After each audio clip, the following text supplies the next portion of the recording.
Witness the tears, joys, and peace from these real-life stories. Angels, the mysterious messengers.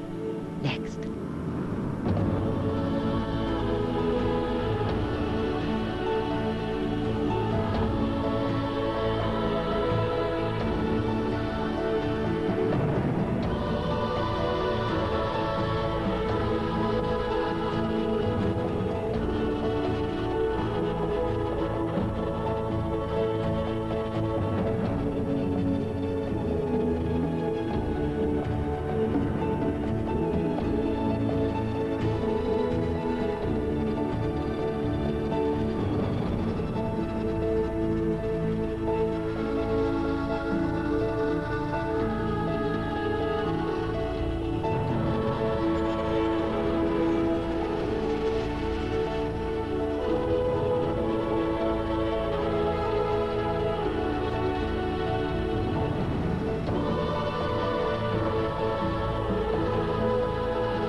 Despite thousands of years of investigation, angels remain a mystery. Some people see them as little more than figments of one's imagination. But for many of us, angels are real. I count myself among the millions who have an active curiosity about angels. There are angel paintings, sculptures, jewelry, books, and calendars that all demonstrate the growing interest in angels. 1 in 10 popular songs contain the word angel. Now, more than any other time in history, people are reporting direct contact with angels. And the messages they are bringing are changing people's lives. Angels are very important in my life. No matter what form the angel is in, be it earthly or ethereal, they walk the earth quietly and they dispense hope. An angel appeared at the side of my bed, and this was very clear. He appeared as a light, but the thing that I remember the most is his wings. I never was really religious, but there's no doubt in my mind it was an angel. There's no doubt. I was crying, and then all of a sudden I felt this hand on my forehead and saying, "Be at peace, Ellen." And I knew that I was in the presence of an angel. I was ready to die. I was shaking with a fever, and the fever broke, and I literally heard a voice say, "Fear not, for I am always with you." It seems scary at first, but it's not. And the angels were like, "You can come over here, there, wherever you want to go. It's up to you." There's no question that you'll see a patient and you'll give them this unfortunately ominous prognosis, and they'll decide they don't want any therapy. 2, 3, 4, 5 years later, they show up and they say, "Hi, look, Doc, I'm still alive." And I do believe that there are things that we can't explain, miracles, angels, whatever you want to call them, that do help people. After you have had an experience with an angel, after you've had your life saved by an angel, after you have looked into the eyes of an angel, nothing is the way it was before. There are those who say angels bring messages about the future. Sometimes these predictions can bring joy and happiness to people, while others can bring tragedy and despair.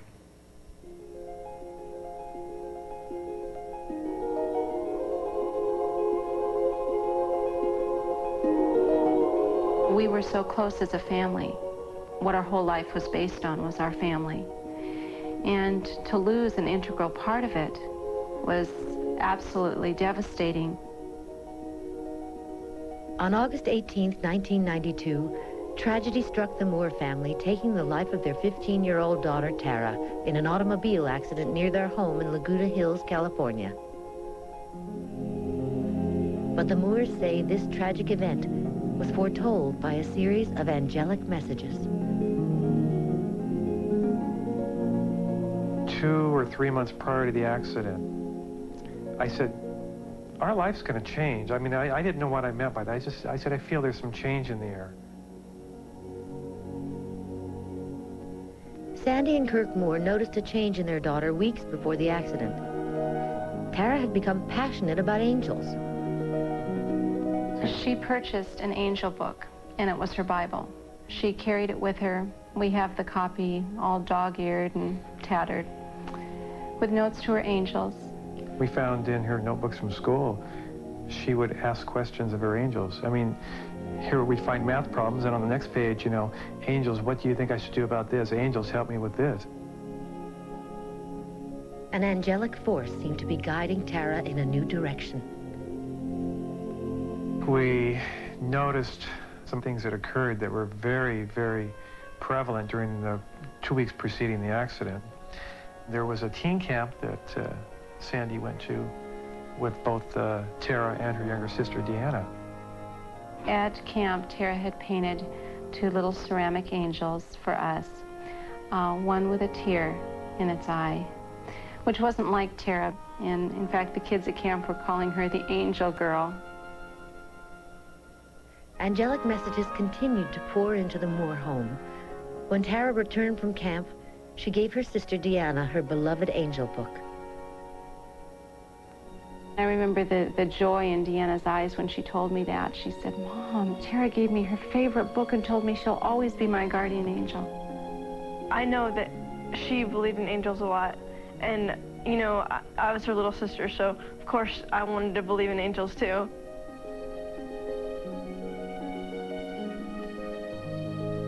At the time, Tara's family said they were unaware that the presence of angels were clues to Tara's destiny, which would become apparent 2 days later. She'd made burritos for girlfriends, and Deanna and her friends were there. It was kind of a girls' evening. And she looked at me with all the girls at the table and said, Mom, when you're finished with your work on this plane of existence, can you go at any time to do your work on a higher plane? And I remember she locked into my gaze at that time for a few seconds, longer than normal. And then we went on laughing and having a good time. And that was her way of saying, it's my time. I have something more important to do. Later that night, Tara ran an errand with 2 friends, telling her mother that she'd be home soon. And when Kirk came home that night, he walked in the door and he said, I'm sorry I'm late. There was a very bad accident down from our house. And that's when I knew instantly what had happened. There was no question. I said, Kirk, it's Tara, and we have to go. The van Tara's friend was driving accidentally hit a truck parked on their dimly lit street. Her 2 friends survived the accident. Tara did not. I just remember thinking of everything that we ever said we were going to do in the future, just kind of going away. Living in houses next to each other, and she was going to adopt me with her boyfriend and take me in as her little child. Just crazy things.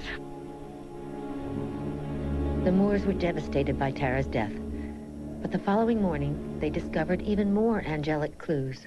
Clues that made them wonder if Tara might have known her fate. The morning after the accident, we found on her bedroom floor a song sheet entitled Of an Angel. And in our kitchen the next morning, there was an angel-shaped cookie on our counter. I mean... One angel cookie Tara had made. I don't know where she got the dough. I don't know. Yeah. Where we got the cookie cutter or any of it. We knew that those were her little ways of saying, I love you, and I have gone to do other things and be with the angels.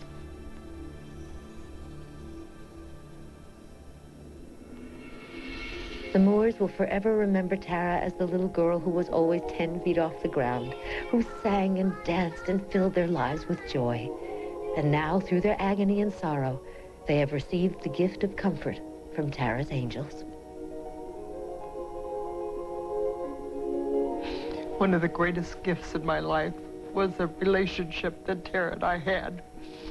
She was nervous, upset, or whatever.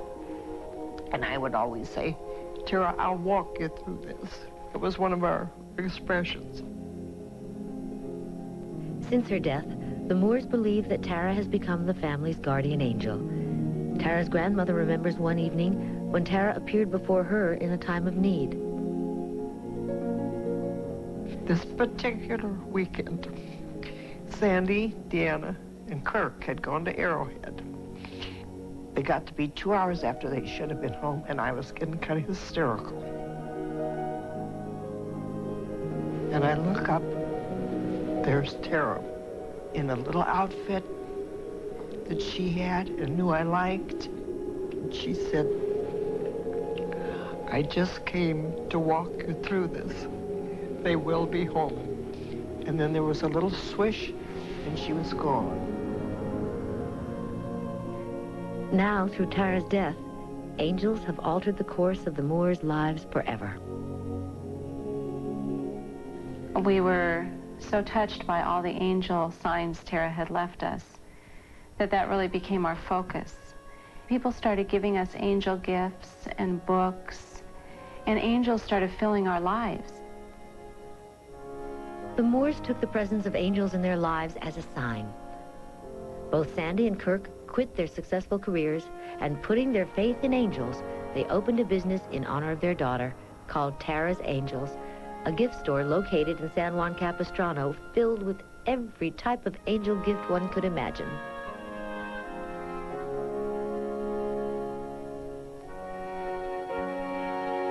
We wanted to keep Tara's love and memory alive somehow. To go through a tragic death seems so senseless unless you can turn it around and create a positive out of it. So in creating the story, that's what we feel that we've done. We're reaching out to people. They come in, they tell us they feel good being in there. People come from all over the country, not only to purchase an angel book or figurine, but also to experience the spiritual healing they say the store provides.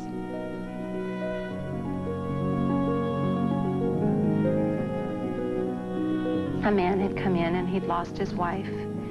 And he said, I just need to get something special for my grandchildren.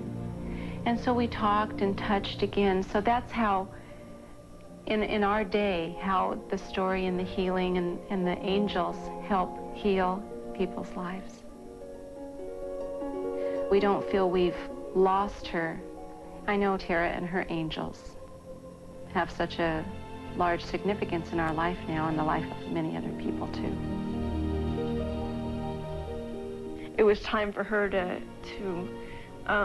go to a different existence in a higher place. Tara's ashes were spread out at sea, and it's close to a place that I go surfing a lot, and I go there and I feel really connected, and I totally know that there's angels out there surfing with me.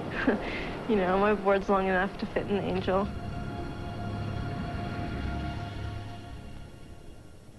Who or what are these angels? Do they have wings? How many angels are there? Can a human being become an angel? The questions are as old as angels themselves. The first recorded reference to angels was over 10,000 years ago. Since then, history's been filled with conflicting reports.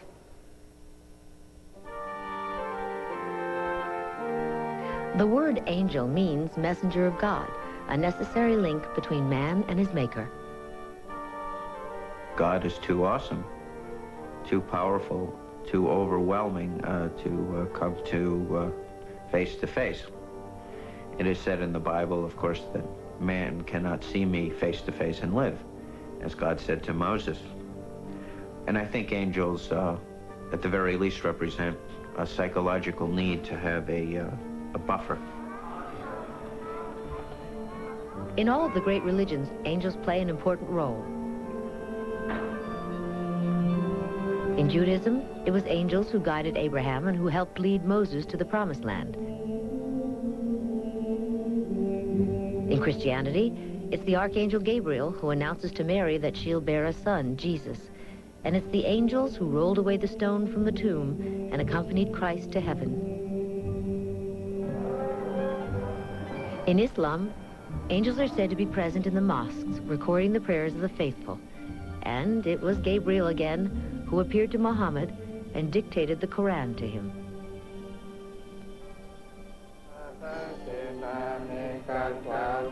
Eastern religions also have an angelic component.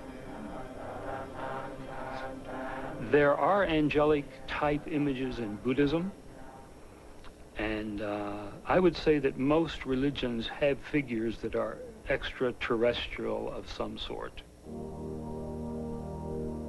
But while most religions agree that angels exist, there are all sorts of contradictions about the nature of angels.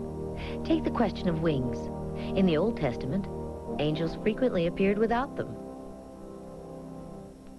We know that early on there were not figures with wings, that they were messengers of God, and those messengers appeared in a variety of settings, and we have those sources. But they don't look like angels that hang on Baroque Christmas trees today. At other times, angels did have wings, like the ones who visited Ezekiel. The Bible described them as having the likeness of earthly man, and each one of them had 4 faces, and each one of them had 4 wings.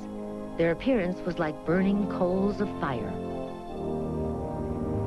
During the Middle Ages, it was the artists who made wings almost mandatory, as they used them to distinguish angels from human beings.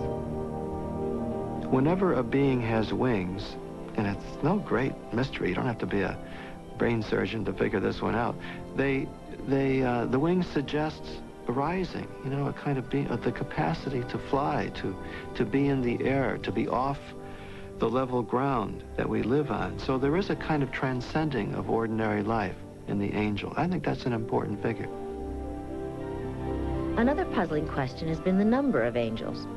Early writers spoke of several hundred, but by the Middle Ages, some theologians had come up with an exact number of 301,655,722. There were also discussions about how many angels could fit on the head of a pin. The simple fact is that they had never experienced an angel, and therefore they theorized about it. It was scholars trying to outdo one another in sheer surreal fantasy. There's still uncertainty about whether the number of angels is growing, whether you and I can hope to become one. Some say it's possible. It may be that humans evolve into angels after we die, after many lifetimes of living and dying, and perhaps dying. Whatever happens on the other side, we don't know. Many people say that humans evolve into angels. We don't know. But theologians say that according to their reading of the scriptures, we can't become angels. Humans don't become angels, and angels don't become humans. Because angels in the biblical tradition are of the hierarchy of God, and they are supernatural. And they are not extensions of the human condition. They were created by God on behalf of the human condition. To try to create some order in the angelic world, theologians in the Middle Ages created the concept of the 9 choirs of angels, ranked in concentric circles around the throne of God. You actually have at the center the incorruptible seraphims, whose essence is love, the cherubims whose essence is knowledge, slowly filtering down to the shock troops right at the edge, nearest to evil and human beings who are known to be sinful in this cosmic scene. These are the archangels and the angels. The angels were thought to oversee all the workings of the universe. There were angels for everything, from the seasons and the planets to poetry and insomnia. This idea went largely unchallenged until the 14th century, when several major historical events damaged angels' credibility. First, the Black Plague wiped out nearly half of Europe's population, despite people's faith in angels to protect them. After the plague had totally decimated Europe, and it sort of picked itself up again, the last thing they were interested in was a world of angels who had proved totally useless. The next blow came soon after. With the Renaissance and the Age of Reason, scientists like Copernicus discovered the true nature of the solar system, and suddenly, the idea that angels were turning the stars and the planets seemed naive. Therefore, there was a skepticism, still is a skepticism, because the more we learn about what we thought was mysteriously or divinely determined, the more we learn that those determinations can be clarified through scientific method. There is skepticism about angels. Despite their setbacks through history, angels have shown resilience, continuing to make earthly appearances, often to historic figures. Joan of Arc was inspired by the angel Michael to fight for France, although her visions were used by her enemies as an excuse to have her burned at the stake. And there were angels in America at the nation's birth. It is said that George Washington had a vision of an angel, a female angel, who appeared to him and showed him the history of the United States. Angels were perceived as being a part of Washington's own faith and belief. In World War I, angels made a dramatic appearance on the battlefields of Europe. According to accounts that were published at the time, British soldiers fighting at Mons in Belgium in late August of 1914 saw troops of angels appear in the sky who defended them against the Germans, against the enemy. Other reports were received from German battalions claiming that spectral riders, knights on horseback, and shining beings with bows and arrows and swords were fighting in the sky over the British soldiers, impeding the German attack and protecting the British soldiers. From the battlefields of war to the more romantic notions of the Renaissance, angels have been our constant, if ever-changing, companions. Today, it is our planet that faces great changes, and many of us are hoping that angels of light are still watching over us.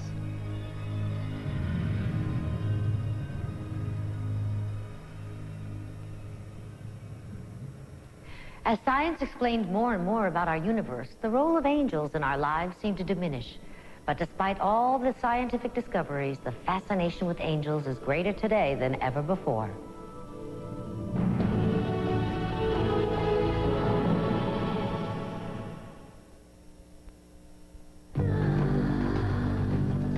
Some things just don't need a date stamped on them to tell you how fresh they are. You can tell how fresh they are just by looking. Not so with Diet Colas, until now. Now Diet Pepsi introduces freshness dating, a date stamped on every Diet Pepsi that guarantees the taste you love will be at the absolute peak of freshness. Freshness dating from Diet Pepsi. Mr. Sabatini, you should put Kraft cheese macaroni on a different shelf. What? Those are mac and cheese, but Kraft is cheese and macaroni. Kids. Our mom shop here. Change is good. Kraft cheese and macaroni, the cheesiest. JCPenney has one sale that will make you want to stay home. The White Sale, where you'll be comforted by fluffy pillows and spreads, cushioned by soft sheets and towels, and complimented by the right accessories. But this sale's not all wrapped up yet, because you can also retreat behind colorful shades and blinds and get away from it all behind dramatic drapes and sheers, all at the JCPenney White and Window Sale, where our great savings will make you feel right at home. JCPenney, doing it right. Did you ever see something on TV and think, how'd they do that? I'm thinking that now. But this, Palmolive Plus. Nothing's tougher on grease. Yet it still softens hands while you do dishes. Palmolive Plus is tough on grease and soft on hands? How'd they do that? That's a very good question. Let's ask Madge. Palmolive Plus, tough on grease, soft on hands. 700 feet up, you can't pay attention to your stomach. So I carry Snickers. Packed with fresh roasted peanuts, thick milk, chocolate, and caramel. Snickers stops the hunger. There's a hunger inside. Remember when life was fun?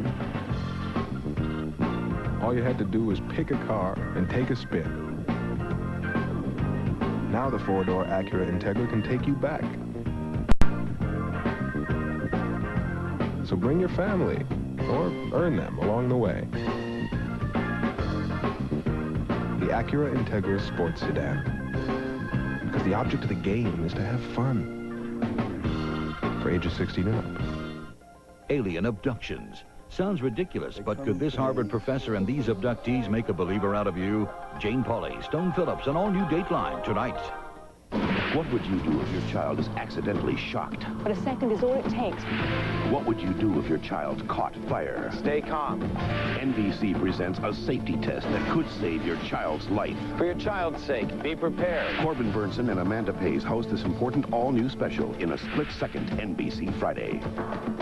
Coming Friday to NBC, Cheryl Ladd in Danielle Steele's epic saga. How much would you risk for the perfect man? Changes NBC Friday.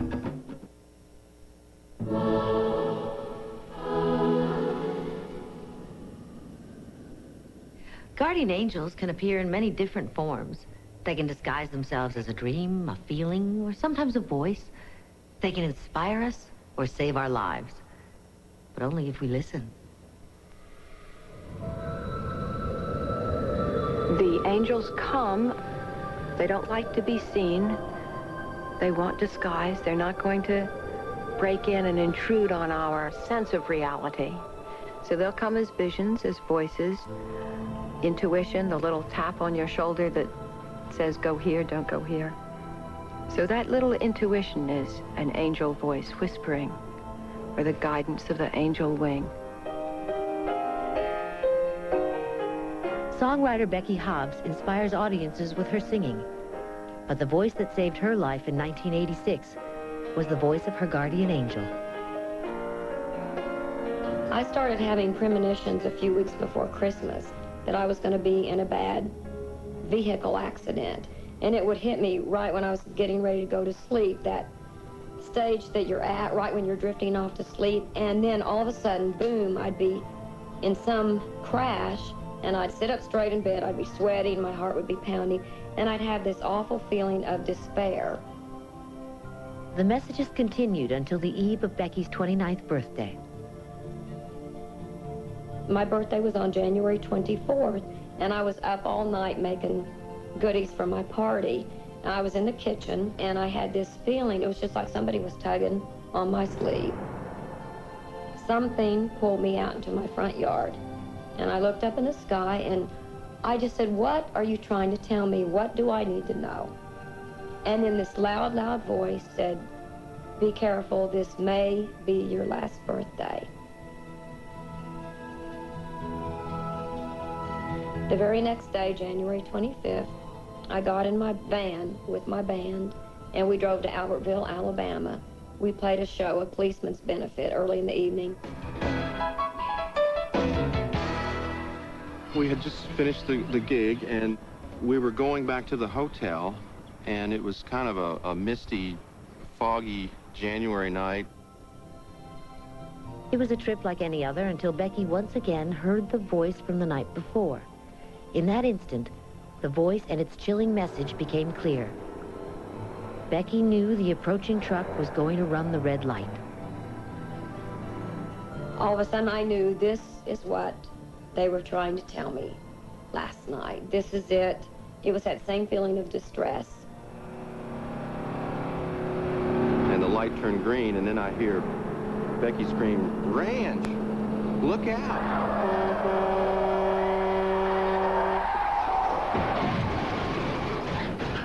We were hit in the left front of the van, which was the strongest part of the van to be hit. A split second later, we would have been broadsided. The state trooper said, yeah. They said, you are lucky because you would all be killed if it was a split second later. The voice and its foreboding message had saved Becky's life and the lives of her friends in that van. You know, I always thought you have to see an angel. No, you can hear your angels. The voice was my guardian angel. It's as simple as that.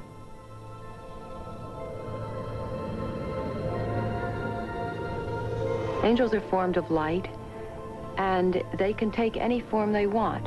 They can be male or they can be female, they can be big, they can be small, they can be children, they can be gigantic. And when they come, they change you. It's a moment of enormous power, and you will carry it all for the rest of your life. Eileen Freeman is a best-selling author. She writes about angels because they had such a profound effect on her life. I went to college at Barnard, which is in New York City.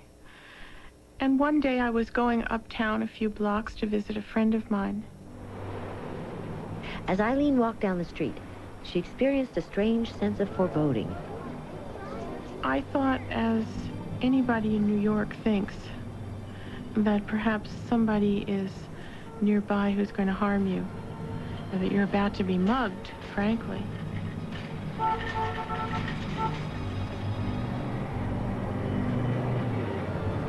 As Eileen neared Victor's building, something bizarre happened. I felt a hand on my shoulder that seemed to pull me back. I looked around very quickly, but nobody was anywhere near me. I decided I must have imagined the hand on my shoulder. Maybe it was just a muscle spasm or something.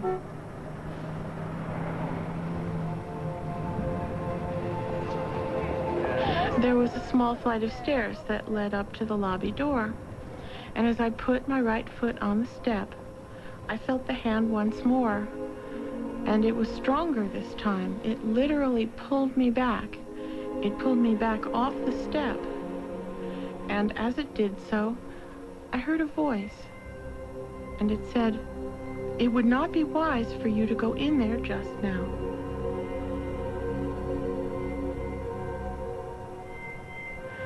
The words were very quick, just one sentence. "It would not be wise for you to go in there just now."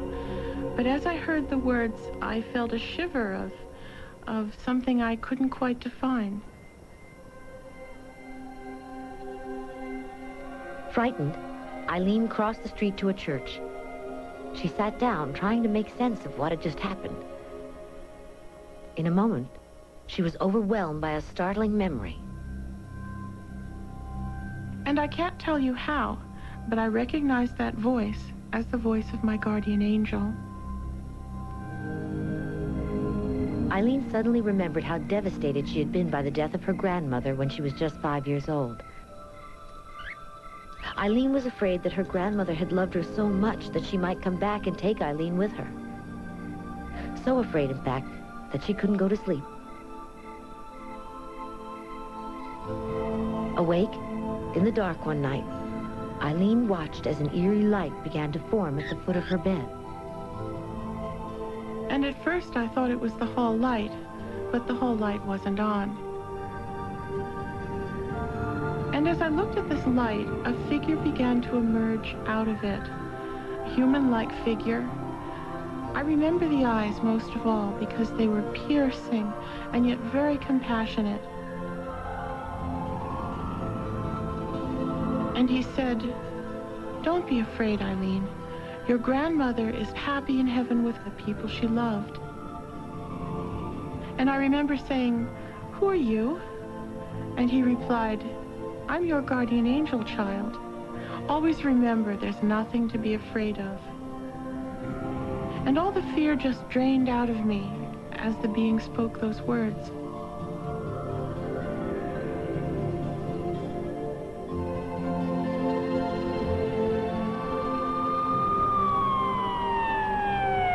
As Eileen emerged from her memory, she heard sirens outside.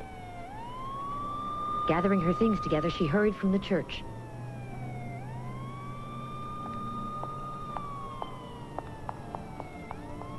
Once on the street, Eileen was stunned to find Victor's apartment building surrounded by police and emergency vehicles.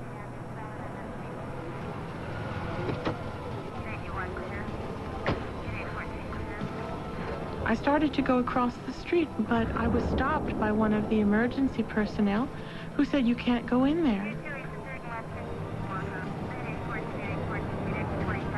Eileen learned later that moments after she was turned away, a woman inside Victor's building had been murdered in the elevator. And I realized what my angel had meant when he said, "It would not be wise for you to go in there just now." I never saw him. In fact, I've never seen him in the same way that I did when I was a child, but I know that it was his voice.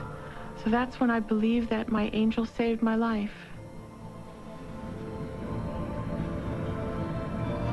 Sometimes the work of the guardian angel is very subtle, when the angel simply encourages us and lends us the strength to continue. In 1991, U.S. Marine Tim Altizer was called up for duty in Operation Desert Storm. His battalion moved in armored vehicles called Amtraks through the roasting oil fields. It was just fire everywhere. I mean, every 40 yards, it would burn in inferno just as high up as you could see.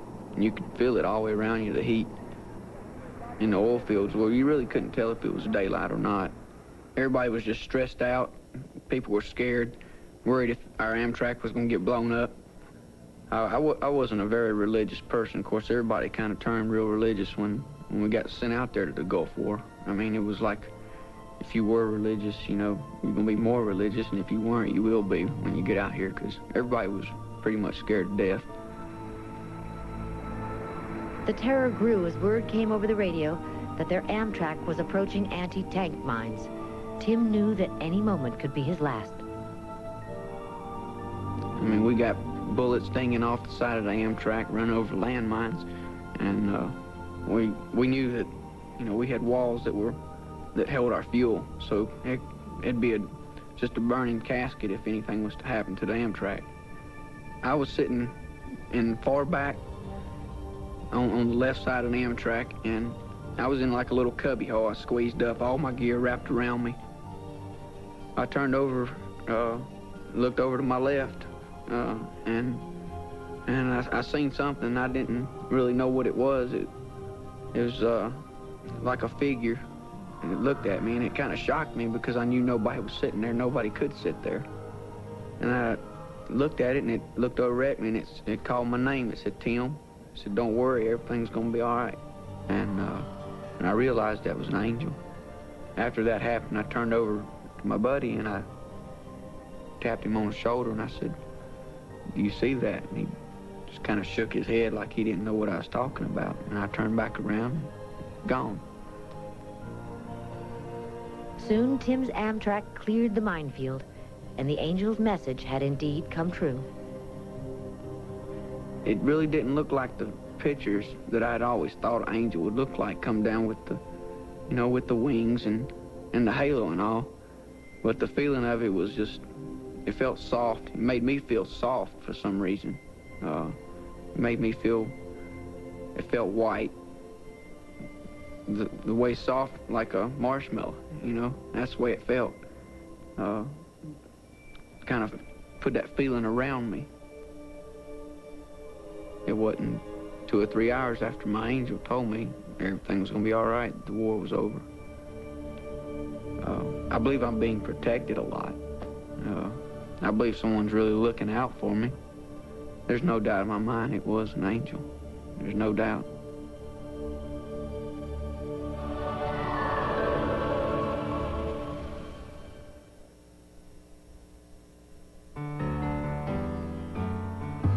Falling in love again. What am I to do? Whenever I see you, I can't help it. In love again.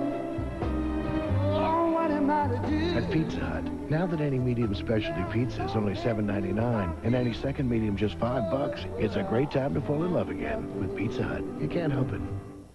It's good humor ice cream time.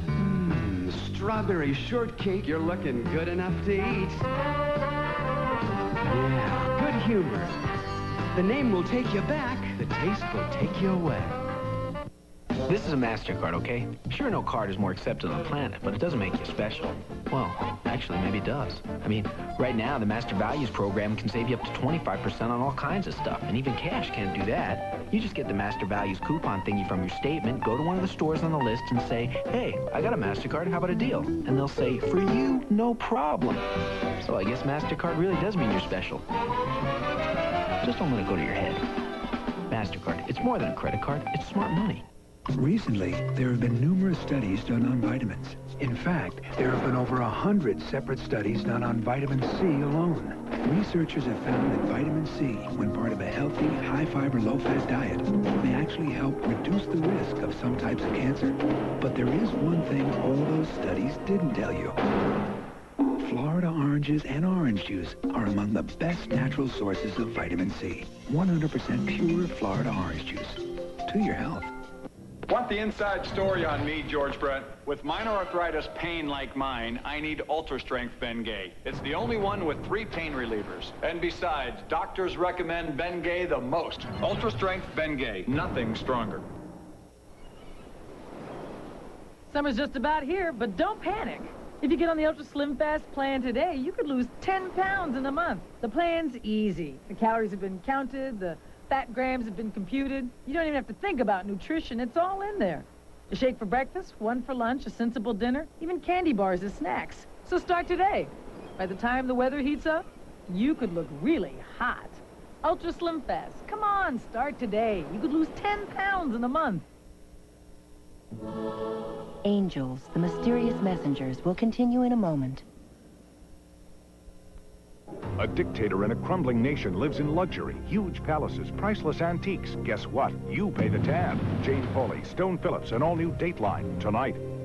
Thelma Todd was one of Hollywood's biggest stars. Her death was a mystery until now. Don't you know a murder when you see one? Lonnie Anderson is white hot on NBC Sunday. If you've been thinking about playing the market this year, you'll want to take advantage of the stock sale now at your Jeep and Eagle dealer. Buy or lease a Jeep Grand Cherokee Laredo and save up to $1,200. Or buy or lease a new Eagle Vision. Get a great return on Jeep Cherokee Sport with air at no charge. Or close on a legendary Jeep Wrangler.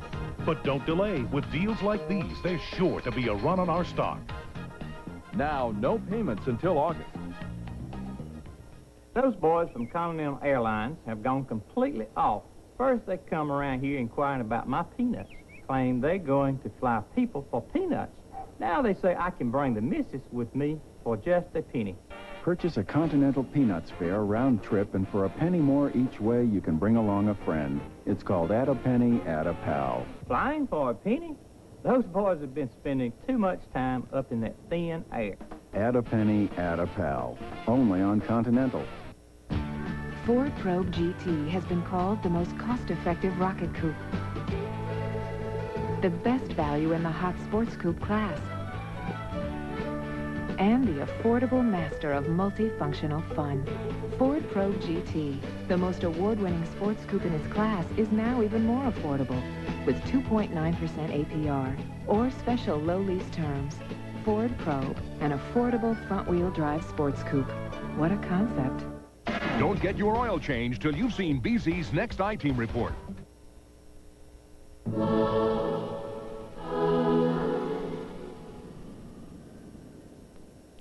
Many great artists have been inspired by angels. Some of the world's greatest masterpieces reflect their beauty and mystery. And that's as true today as it was 1,000 years ago.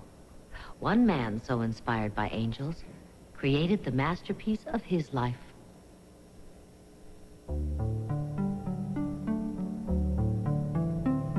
I don't think I was the chosen one. I think the angels select certain people out there in time of desperation and need. I don't think it was my time to go. Artist Andy Lakey was leading a dangerous and deadly lifestyle until the day he says the angels came down to save him. Before my angel encounter, I was in the corporate world, I was in sales, and I was a drug user. But I knew I was heading into some problems because sometimes my drugs came before my bills, and that started to get a little scary. Andy confessed the years of drug abuse were killing him inside, until one evening in 1986 when he made a plea for help. During this party, we were upstairs at my friend's apartment. I felt something very strange. I was very scared. I felt like my body was going to shut down. I was scared to death. I managed to get into my apartment, and I do remember crawling to the shower. And I managed to get into the shower, and I put the cold water on. I was still wearing my clothes. I felt my body really starting to go away. So I decided to pray to God that if he'd let me live, not only would I never do drugs again, but I would do something to help mankind. And almost instantly, I felt a twirling sensation around my feet. I started to see the images of angels. This sensation kept going around me faster and faster.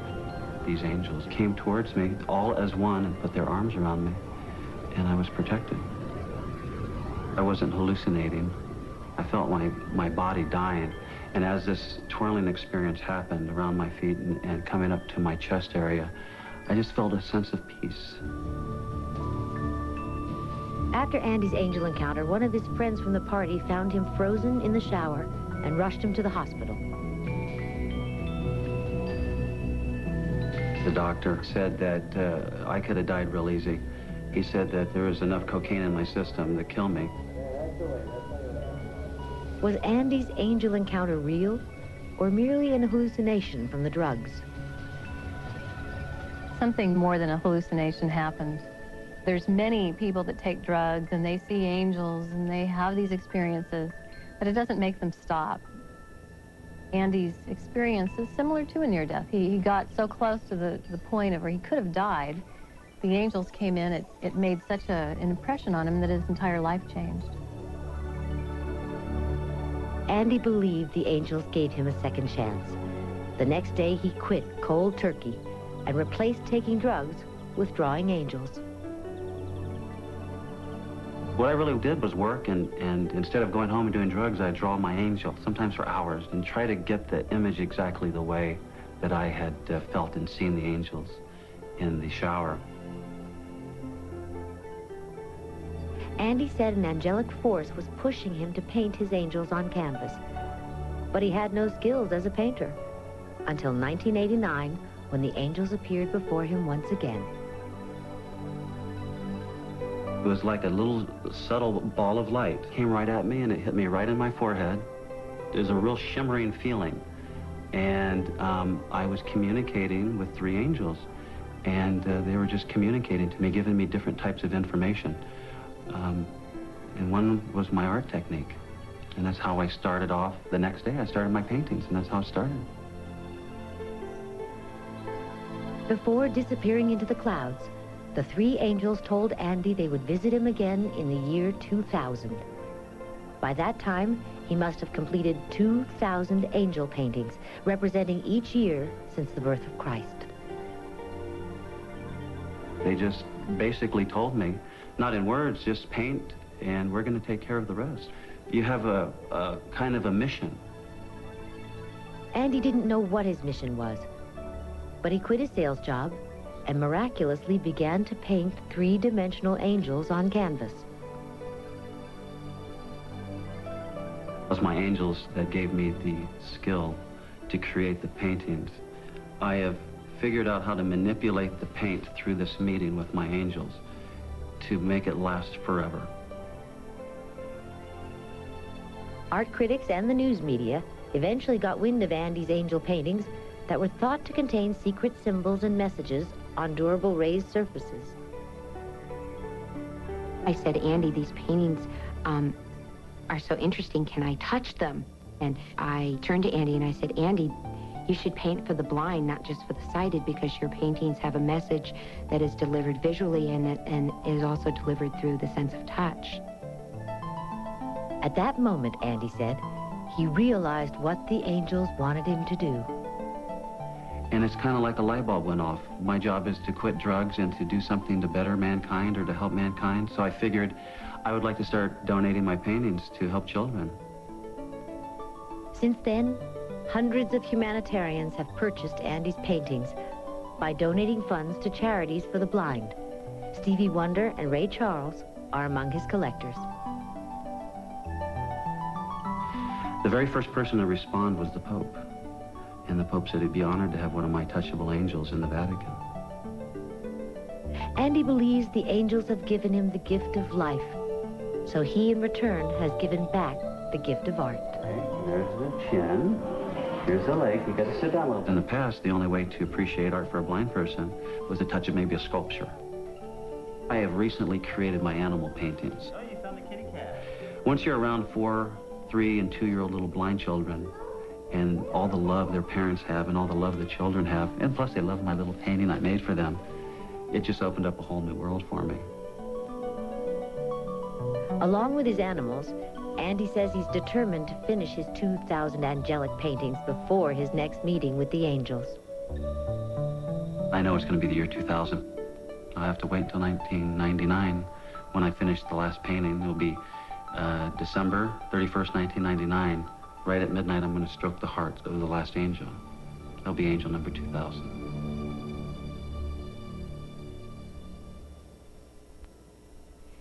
Andy has already created 700 angel paintings, and he's hoping to teach his secret to others.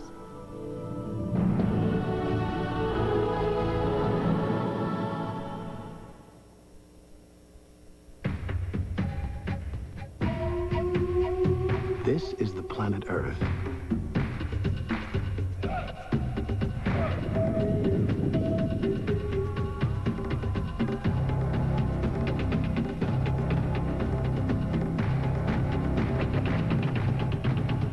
And this is the most popular line of sport utility vehicles on the planet. Chevrolet. This is where I like to be. Getting things just right, especially the sauce. New KC Masterpiece Honey Teriyaki. Now with a kick of teriyaki and a hint of honey. Sauce is everything. New KC Masterpiece Honey Teriyaki. No artificial colors. No artificial flavors. No preservatives. All natural ingredients. Introducing Minute Maid Naturals. Naturally refreshing. Naturally delicious. And isn't that just like Minute Maid? Minute Maid Naturals. Everything in life should be so natural. What would you do for a Klondike bar? Hey, fellas, would you play patty cake for an almond Klondike? Excuse me! It's got creamy vanilla ice cream and fresh roasted almonds. Little baby Benny Bunny loves to hip hop. For that chocolatey coated ice cream, loaded big and thick, no room for a stick. What would you do for a Klondike bar? Guys. Oh, hi. You know, this week, all Goodyear Eagles for performance cars and all Goodyear Wranglers for light trucks are on sale.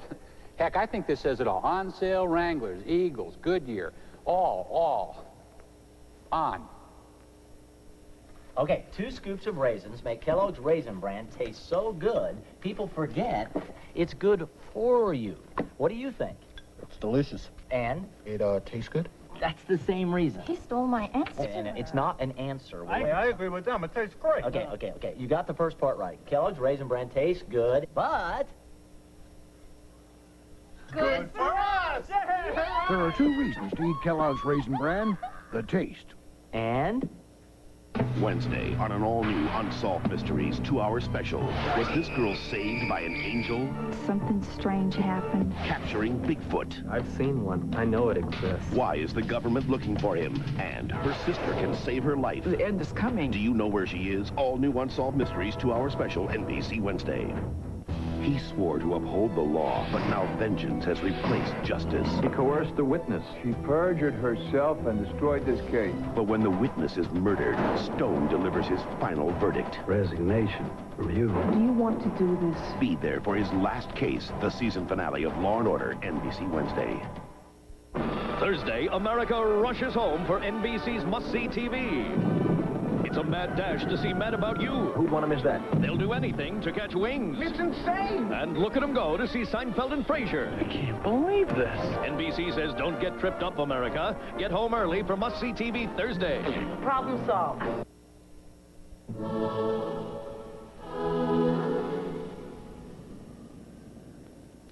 Angels seem to visit people of all ages and all walks of life. Some are more willing to accept them than others. There are those who welcome angels without question. These are the pure of heart, the innocent, the children.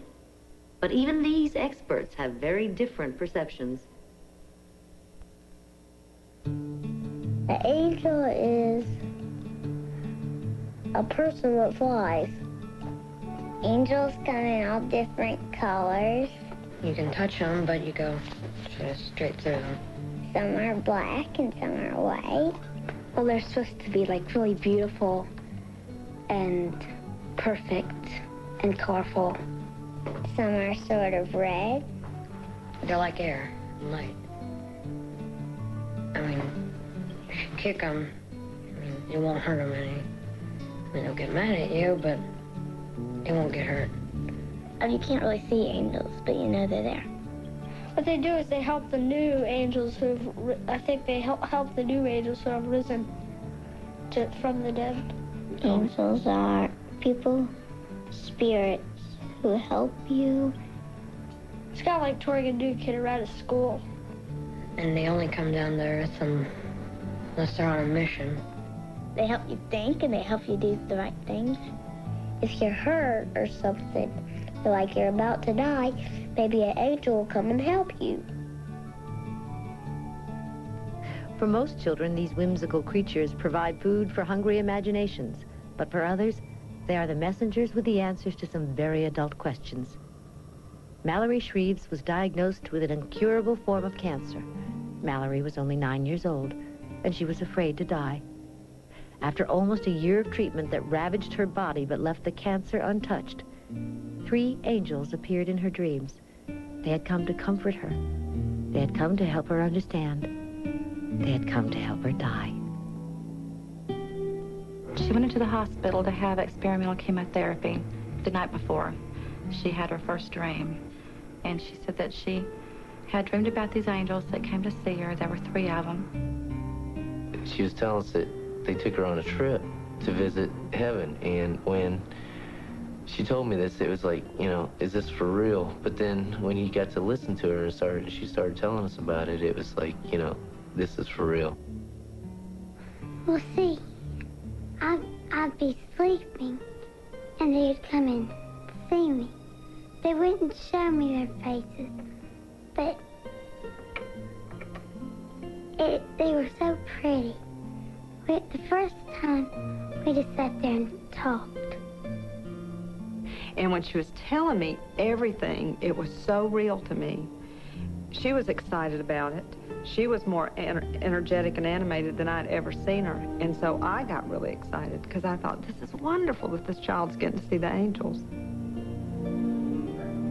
It was like a white angel that had a white dress on and these wings. They were so pretty. And you could pick one, leave off another after another, and they just pop right back up. Like you didn't even touch it. They were just magic. And it was real neat because Mama said when I go, I wouldn't have to worry about my wings just popping out like that. And it seems scary at first, but it's not. It really isn't. She said that they had taken her up and set her on a cloud, and they told her not to be afraid, that they loved her, and that she would not be sick in heaven, that she was going to be able to live forever there, and that all the things that she loved here, she would have there. They sprinkled this stuff on me, and then I started floating. with them. You could go anywhere you wanted. And the angels were like, you can come over here, there, wherever you want to go. It's up to you. Mallory said when she was in the presence of angels, she wasn't sick anymore and that she could do anything that she wanted to do. And, you know, she told me one night she just wanted to dance, you know, to the music. And she said, I danced and danced and danced and danced. She was taken to the clouds. And I said, well, what was that like? And she said that they were soft and they were wonderful and they tasted like anything I want them to. They let you try the clouds to taste them, and it tastes like anything you want it to taste like. Let's say you wanted some banana pudding, and you said, well, can this taste like banana pudding? I wanted it to. I said, yeah. So you try it, and it tastes like banana pudding. And let's say you want ice cream over here. You have ice cream over here. And you can mix it in, whatever you want. It's neat.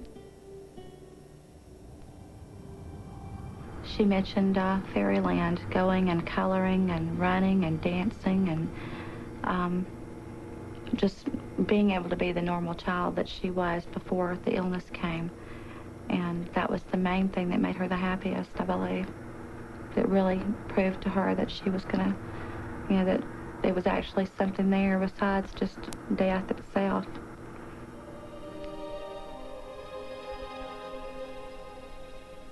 For Mallory, there was never a need for pain medication, so there was never an altered state of consciousness. There were only angel-filled dreams.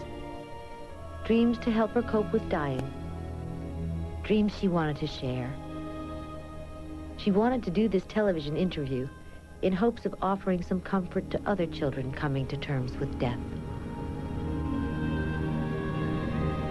I would like to go at night, but so it won't hurt while I'm sleeping. But if I do it in the day, I at least won't tell Mom bye. And my brothers and sisters and Dad bye before I leave. When Mallory's condition worsened, things began to change. I remember on Valentine's night, I thought she was going to go. I was very scared. That was Mallory's favorite holiday. And she was in the bed asleep, and suddenly I heard her yell for me. And I walked in the room, and she said, Mom, I've got to tell you. She said, an angel came to see me. I said, an angel? Just one angel? And she said, yes. It had always been 3 angels prior to that. So I asked her, I said, well, what does the angel look like? And she said she was more beautiful than the others. And I said, Mallory? I said, was her name Annabelle? That was my grandmother's name. And she looked at me, and her eyes got real big, and she said, how did you know? On February 19th, 1994, just 5 days after her visit with Annabelle the angel, Mallory slipped into a coma. She passed away within 24 hours. I believe that the angels want her to let other people know that there really is something up there, and that it's not just nothing after death, that there is, you know, a really full life that doesn't end. Just believe in what I say, because it's true. It really is.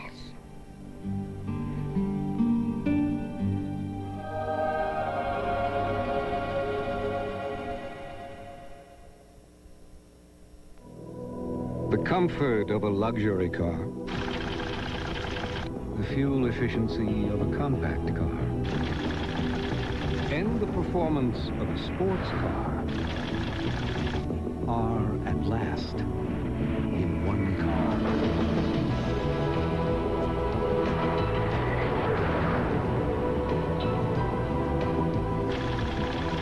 The new Maxima from Nissan.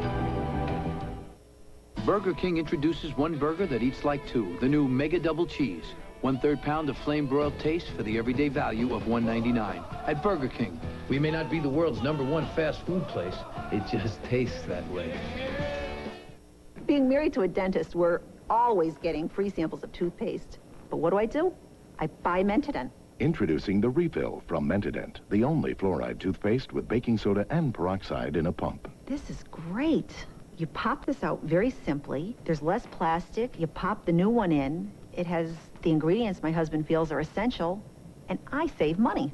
You know, Mentadent is accepted by the American Dental Association. My husband would never recommend a product that wasn't. Want to see Phil Collins live? Then come to Sears. You can win a trip to L.A. and a backstage pass to the Phil Collins concert. And there's a million other prizes. Come to Sears. You could be an instant winner. Introducing a delicious new way to lose weight. Great tasting shakes and fabulous fruit flavors from Ultra Slim Fast. Juice it up, lose weight, feel great. There's luscious orange pineapple, refreshing apple cranberry raspberry, and delicious orange strawberry banana. I lost 50 pounds in 6 months on the Ultra Slim Fast plan. Juice it up, lose weight, feel great. Try these fabulous new fruit flavors from Ultra Slim Fast. Give us a week, we'll take out the weight.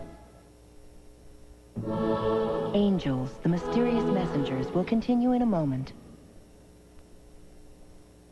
At the end of the day, when Americans want information and answers, there is one clear choice.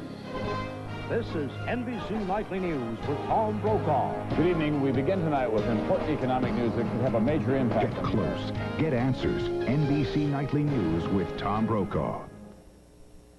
They are icons of Italian artistry, only layer upon layer of the finest materials, applied with the skilled hand of a master, can turn works of art into masterpieces. Like these. Try Papa Gino's large meat combo, super veggie, pepperoni, or the works for just $9.99 and get up to 5 large pizzas for just $3.99 each. So fresh, so good. No wonder Boston's favorite is Papa Gino's. Italian masterpieces. Get ready for a great summer. Get ready with a Toyota Tercel. There's one for you with power steering, stereo, tape deck, and hundreds in savings, too. Save even more with a Toyota Corolla. You can have air conditioning and a lot more with savings up to $700. Or lease a Corolla for even better value. Your Toyota dealer's ready now with the quality and savings you want. Get ready for summer at your Toyota dealer today. Tonight at 11 on WBZ News 4. An I-Team exclusive. 5 different cars sent for service at one national car service chain. You'll be amazed what got done and what didn't. She helped in a heroic effort to evacuate a hospital under circumstances where many of us would have stayed home. Tony Bennett may have left his heart in San Francisco, but he's bringing his act to Boston tonight. I'm Jack Williams. Tonight at 11, watch News 4. Don't get your oil change till you've seen BZ's next I-Team report.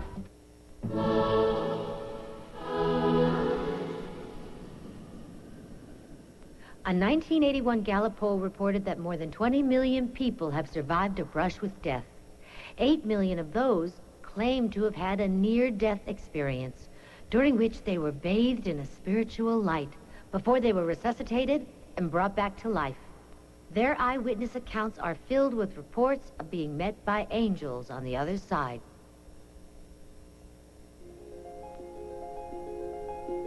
Oddly enough, survivors of near-death experiences relate astonishingly similar journeys after they're reported clinically dead. They tell of seeing their bodies from high above as medical doctors work to save their lives. In the darkness that follows, they encounter a long passageway or tunnel, at the end of which there is a brilliant light. They hear beautiful music, the sound of wind rushing past them, and they feel an otherworldly sense of peace. Dr. Raymond Moody, considered the father of the near-death experience phenomenon since his groundbreaking book, Life After Life, was published in 1970, tells of yet another striking similarity to the near-death experience. Very often in these experiences, they encounter a divine or angelic being. And this being, in effect, may give them a choice. You can either go back to the life that you have been leading, or you can come on in this experience that you're having now. It's interesting that they all say that from their own personal perspective, they would rather have stayed. They would rather have remained with this wonderful light and love. But they choose to go back typically, almost universally, because they have young children left to raise. Such was the case for Robert Turner, an architect and marathon runner who met his guardian angel after entering a Massachusetts emergency room, dead on arrival. It happened on the hottest day of the year, July the 20th, 1970, at 2 o'clock in the afternoon. I believe the official temperature that day was 98 degrees. The race started at 2:15 in the afternoon. And for the first half a mile, I led a blistering pace. I knew I was in trouble. My mouth was so dry, there was no moisture in it. I stopped perspiring, and I can remember running on the street, and pretty soon most of the runners disappeared. About that time, I blacked out, and I continued the balance of the race almost totally unconscious. Robert collapsed at the finish line, at the feet of his wife and 2 small children. He was carried to a nearby car and rushed to a local hospital. And despite the efforts of a police officer to revive him, Robert had no pulse. I knew he was dead. I heard them say his heart had stopped. And when he went into the hospital itself, into the emergency room, he was not breathing at that time. I looked at the heart monitor and saw it zero out, and I knew my heart had stopped and I had probably died. I felt a total, absolute oneness, which I've never experienced before, of being with everybody in that room, everybody in the universe I was part of. And I went on this glorious trip with my angel, who had always been with me and always walked on my left side.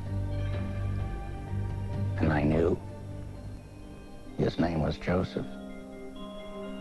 While Robert's body lay in a coma in the hospital, his spirit walked in a beautiful wooded forest filled with radiant light.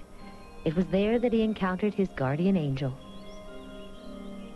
And he told me to stay where I was, and he walked over to this group, and they started talking, and they all looked back at me. And I knew they were talking about me. And then my angel Joseph came back and told me that I had a mission. It was not my time, and that he had to take me back. 17 hours later, Robert woke from his coma. But it would be years before he would have the courage to tell his wife about his amazing journey and how he was forever transformed by his near-death experience. He has slowed down. He used to be on the corporate ladder, and he has slowed down. And we do stop to smell the roses, something we never used to do.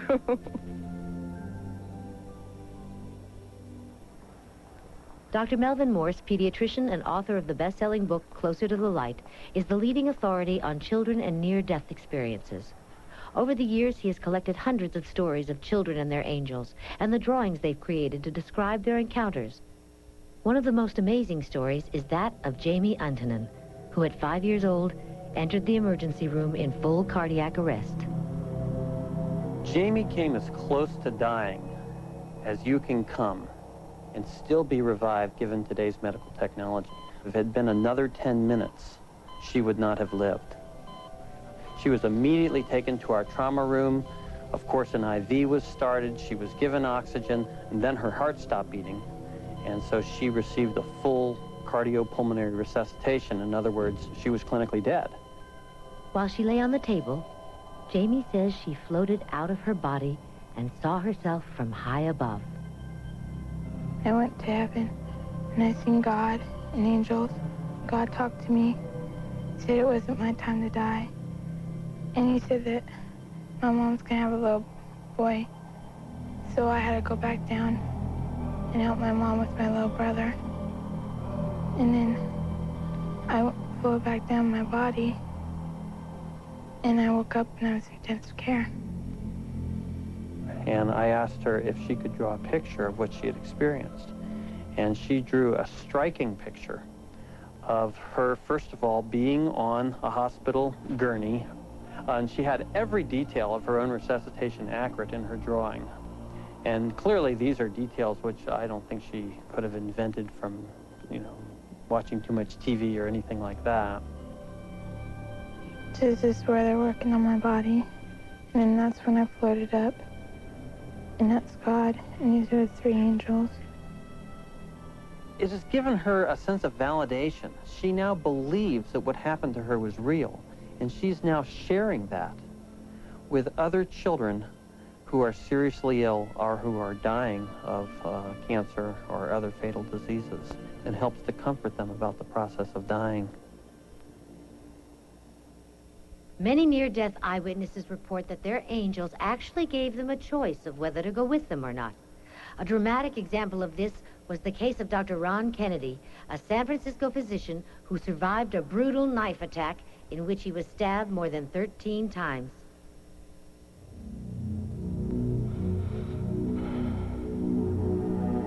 Dr. Kennedy was returning home from giving a lecture overseas to find his friend and house sitter sitting on the stairs in a psychotic state. I saw sitting on the stairs there's my friend Abdul, who had been house setting for me, you know, during that week I was gone. And I noticed that he was beating sweat across his brow. And I said, how are you? Well, at that moment in time, he screamed at the top of his lungs, incredibly loud. And I hadn't noticed that he had a steel tennis racket in his right hand.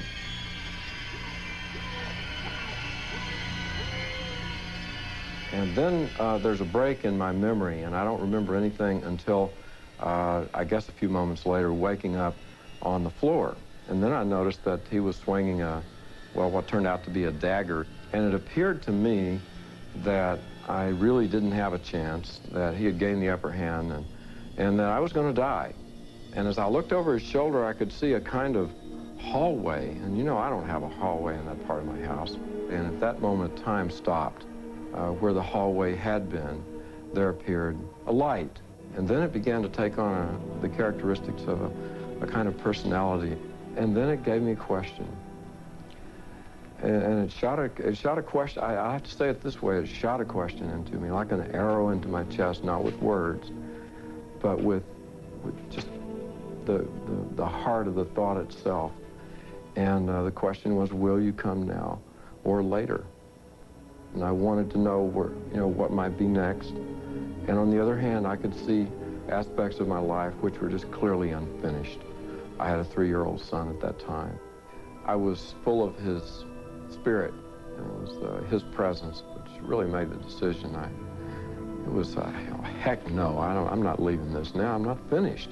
And so I gave the answer back, like, you know, directly as the question was given to me. I stayed.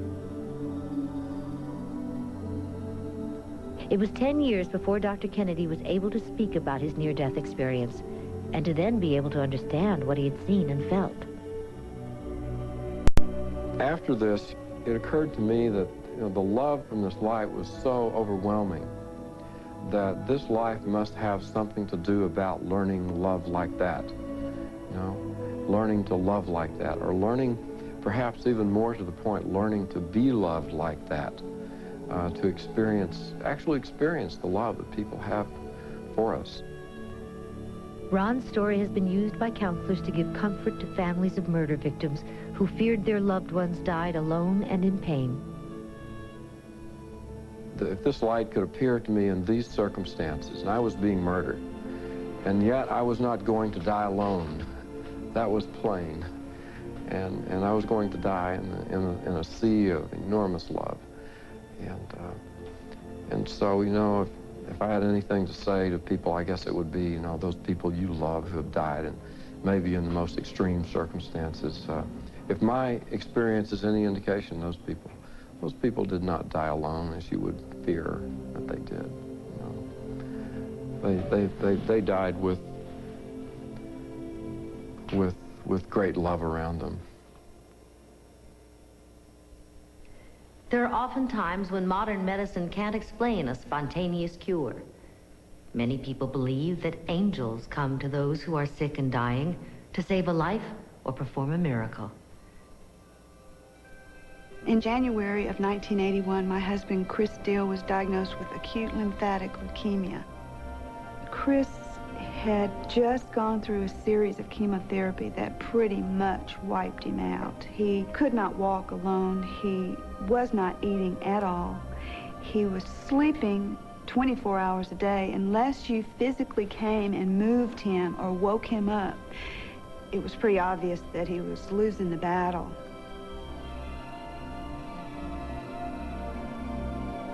Melissa always slept on a cot just inches away from Chris's bedside. On January 4th, at 3 in the morning, Melissa was awakened by a nurse. Chris was missing. I was panicked. None of it made sense. You know, he can't walk. How did he get away? How did he get around me? Where did he go? Why don't the nurses know what's going on? Then Melissa noticed a glow through a doorway at the end of the hall. She opened the door to find Chris. And in the corner of the room was a strange figure. His skin was so white, it was almost transparent. I couldn't believe the color of his eyes. They were ice blue. He looked like a youth, like a teenager, but there was some wisdom about him. I realized that he had on a flannel shirt, he had on Levi's, and he had on lace workup boots. Now, Chris was a musician, and this was an attire that he wore a lot. I think, in an odd way, he was trying to dress to make Chris feel comfortable. Melissa realized that Chris wanted to spend a few minutes alone. She returned to the room. Soon, Chris returned, and she asked him who the stranger was. I'll never forget the look on his face. It was like, you're not going to believe what I'm getting ready to tell you, look. And he said he was an angel. He said he was his guardian angel. After the visit with the angel, Chris was rejuvenated. He was healthier and happier than he had been in many months. He was smiling, he was eating, he was visiting patients in other rooms on the ward. He had this unbelievable energy.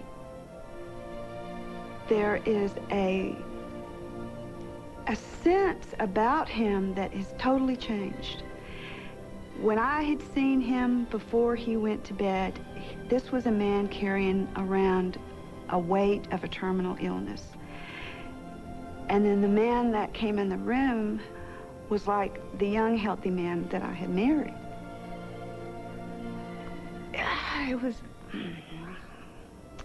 It was different. He had changed. The next 2 days were filled with joy, but on the third day, Chris lost his battle. He passed away peacefully with Melissa at his side. This angel had not come to heal his physical body. Most people think that with sightings or coming of angels, they just take for granted that if they've got an illness, they're going to be healed. And this was a miracle of a different kind. And I believe that though Chris didn't physically, his physical body didn't survive, his spiritual body was healed. And whatever journey or adventure that he was on the threshold, I think he really went into it whole and strong and ready for it. We will each, at some point, face the questions associated with death and what happens to us at our moment of passage. We can only hope when our time comes that an angel is there to stand with us and guide us along our way.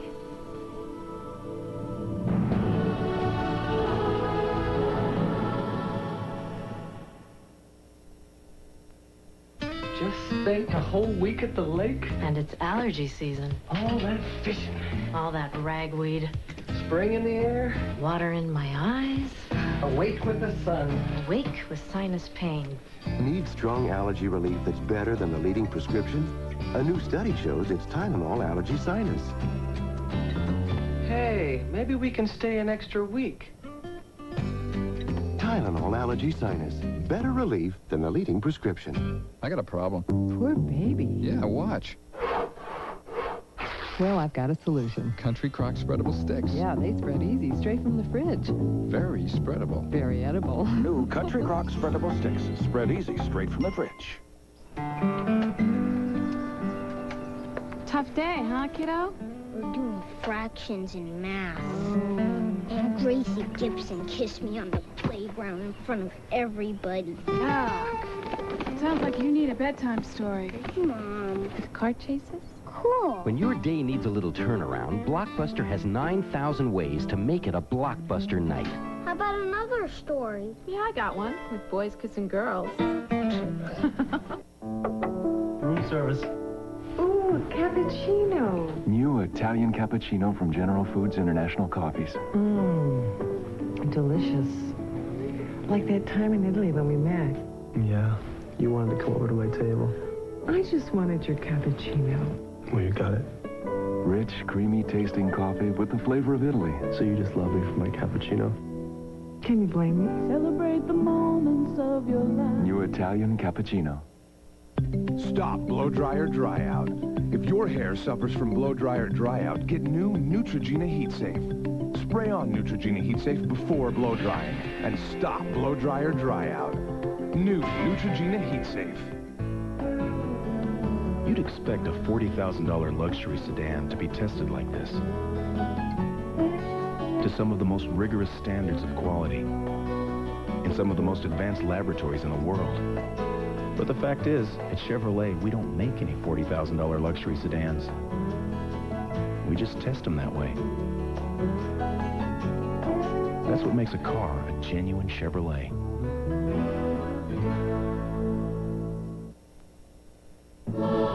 Angels, the mysterious messengers, will continue in a moment. This week, tortured prisoners left to die think their prayers have been answered. Oh, God, somebody's up there! Help! Help! You're going to just accept your fate. Your friends will leave never knowing you're here. There's no way out. But there's always hope. Shadows of the Past continues on Days of Our Lives. If you're looking for the only car with a 270 horsepower North Star system that travels 100,000 miles between scheduled tune-ups and accommodates 6 adults, you'll find it at this number. $499 a month for 24 months with $2,200 down. The DeVille Concours, available only at the Cadillac Super Network dealers of New England, creating a higher standard. Now, harvest time for peanuts only comes around once a year. Luckily, your chances of catching a peanut flight occurs a whole lot more often. Introducing the Boston, New York, Newark shuttle from Continental Airlines. 40 flights a day. Always a flight when you need one. For peanuts. No restrictions, fully refundable. Continental Airlines. More airline for your money. Call 1-800-523-FARE. A fast food business has stains on its record. The I-Team's working to get a clear picture. Are they sticking it to customers? I feel I was manipulated from the get-go. Or is it a pattern of carelessness? They only lubed half the car. BZ's Joe Bergantino wants to know. Why are we seeing incomplete work? Why are they worried? Get out of here, all right? Turn that off. Before your next oil change, watch the I-Team. Undercover, Under the Hood. Tonight at 11 on WBZ News 4. Because you have a right to know more. How do you explain any of this? Don't get your oil change till you've seen BZ's next I-Team report.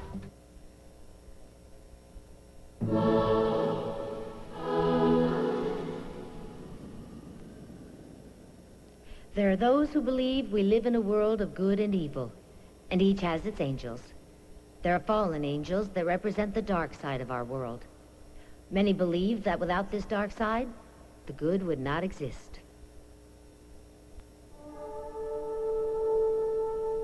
There are dark angels, black angels. There are all kinds of angels that suggest darkness and fear, and this may be the angel of cancer, the angel of ignorance, the angel of failure. I think angels bring these things as well. An illness or a failure may have its place within one's life, as painful as it is and as literally destructive as it is. An illness may bring a person in touch with their soul in a way that nothing else has been able to. Pain, suffering. These are some of the faces of dark angels in our world. Many see these faces as evil, and some believe evil does more than show its face, that evil has a mind of its own as well. The idea of an evil roaming the world that is not subject to human control is very unpleasant. But this evil that roams the world freely, independently, autonomously, and largely unseen is true. It is there. It is actual. It has been in my life. And it can cause us to do things that, without that presence, we wouldn't do. Throughout history, mankind has been plagued by the presence of dark angels. For Roman Catholics, the supreme dark angel is the devil himself. As an angelic being, Lucifer, which is the proper name given to the devil, was created in goodness and in beauty, with the great gift of free will. As God unfolded his plans for the future to the angels, they were given the opportunity to choose, to obey, and to be part of God's plan. Lucifer objected to God's plan, and he said, "I will not serve." It was at that point that he was cast out of heaven. The angel Michael expelled Lucifer from heaven, and Lucifer took with him a third of God's angels.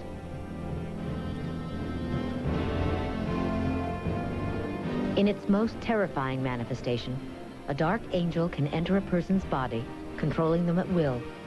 This extraordinary phenomenon has been reported throughout history. Christians call it diabolical possession. A recent case involved a 5-year-old child. You have to experience this, or there's a tremendous tendency to dismiss it. One was a child born of Irish Catholic parents. The child developed inordinate strength. They had confined the child, the parents, to their bed. It was very, very heavy. The child could pick it up with one hand. The child begins to exhibit increasingly bizarre types of behavior, one of which was slippages into what the parents are initially identifying as gibberish, nonsense. That is eventually identified as ancient Hebrew, and when it's translated is in the form of obscenities and curses, ferocious, tremendous curses. What are you going to do? When you've got it, it's recorded, it's ancient Hebrew, and it can be translated. This is a 5-year-old child. What are you going to do?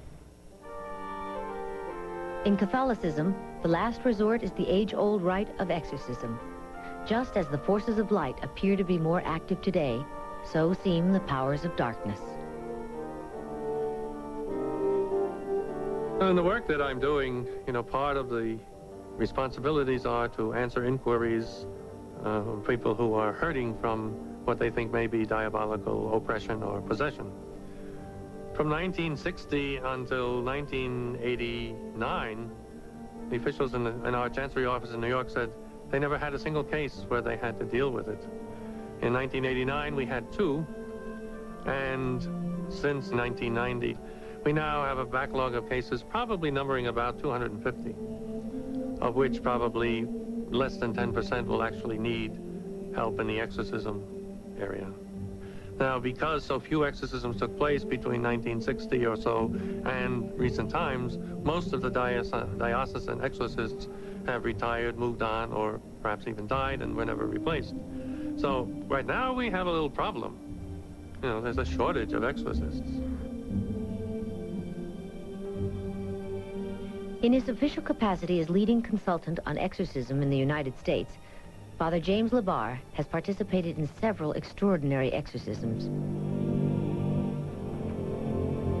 The rite of exorcism is basically a very simple ceremony, but it can take a great deal of time. Strike terror, Lord, into the beast now laying waste your vineyard. It consists in the celebration of Mass and then the praying of the official prayers of the Church in a ritual which dates back from the year 1614. Serpents and scorpions. And it consists in basically commanding the devil to leave.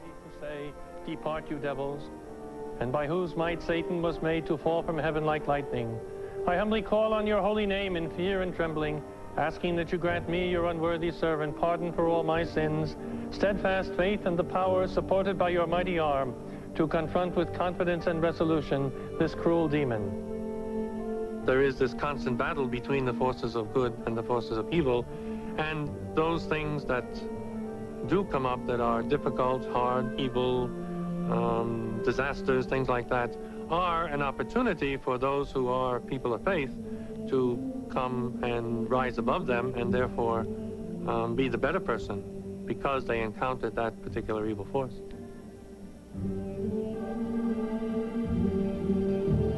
Although the dark angels seem to hold the power to commit great evil, out of darkness comes the light.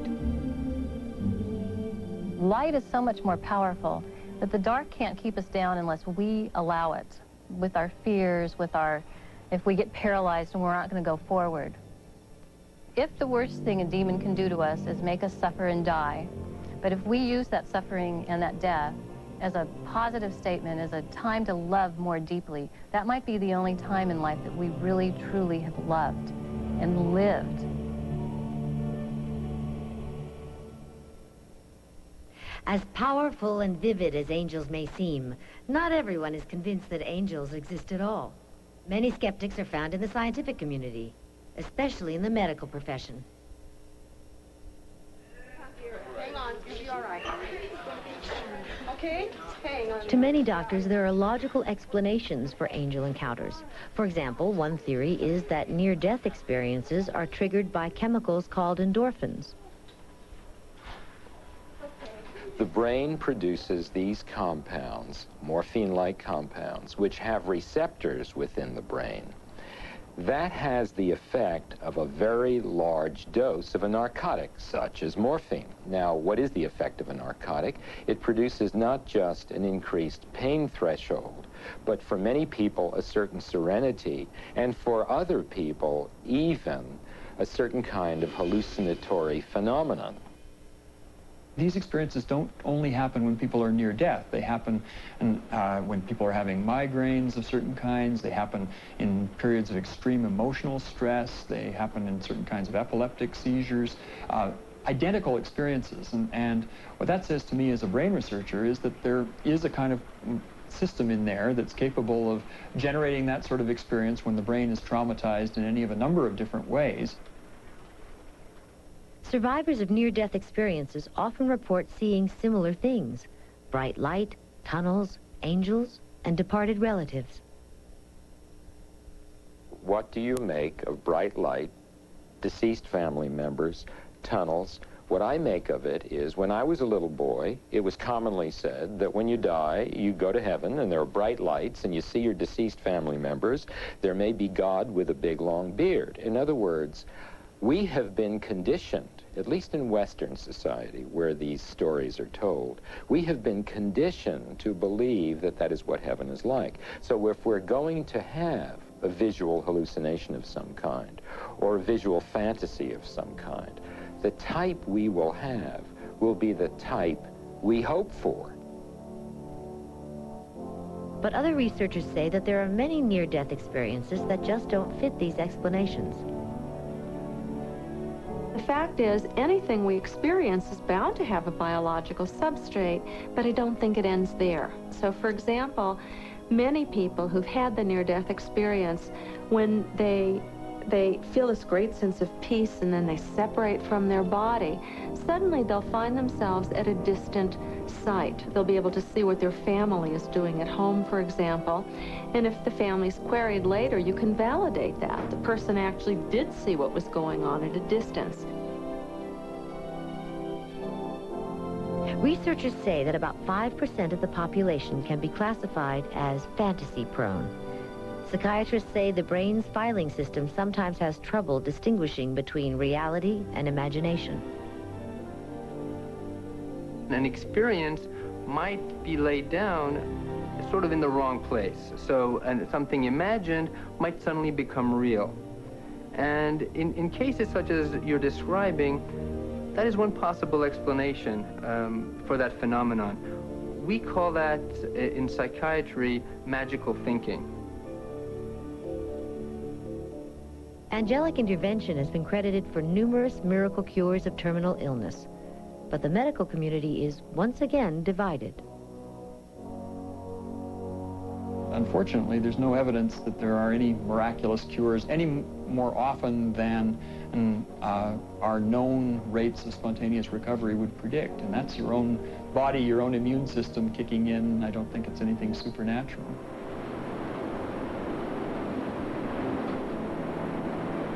But is science taking too narrow a view and missing the bigger picture?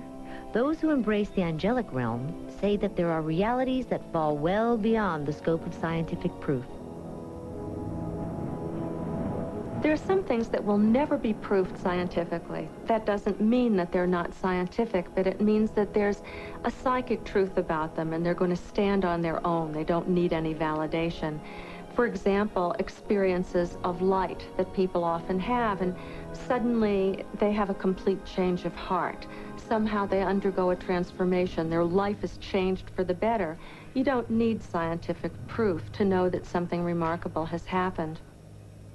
A lot of things are real that can't be measured. Like love is very real, but you can't measure it, or you can't, I hope not anyway, you know, put it in through an oscilloscope or some kind of instrument. And yet it's very real, and it's felt, and it's an important thing in the lives of people. So in that sense, angels are very real. They're substances, but they're separate from the usual way we think of a world of substances. Scientists say it's virtually impossible to disprove the existence of angels, but that it's their job to be skeptics. There are lots of things that people have posited at one time to exist, and I suppose are theoretically possible, but highly unlikely. And it's the job of the claimant to demonstrate that something exists. It's not the job of science to disprove it, because you can never disprove the existence of anything. Nothing I have said should be construed to rule out God, angels, or anything else. I'm simply saying there's a good medical or physiological or clinical explanation.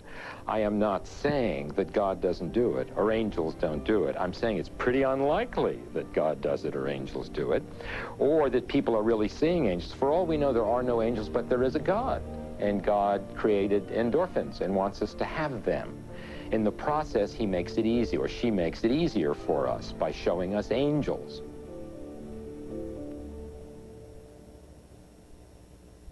Even the most revered scientist of our time, Albert Einstein, left the door open to the mystical. He said, there are two ways to live your life. One is as though nothing is a miracle. The other is as though everything is.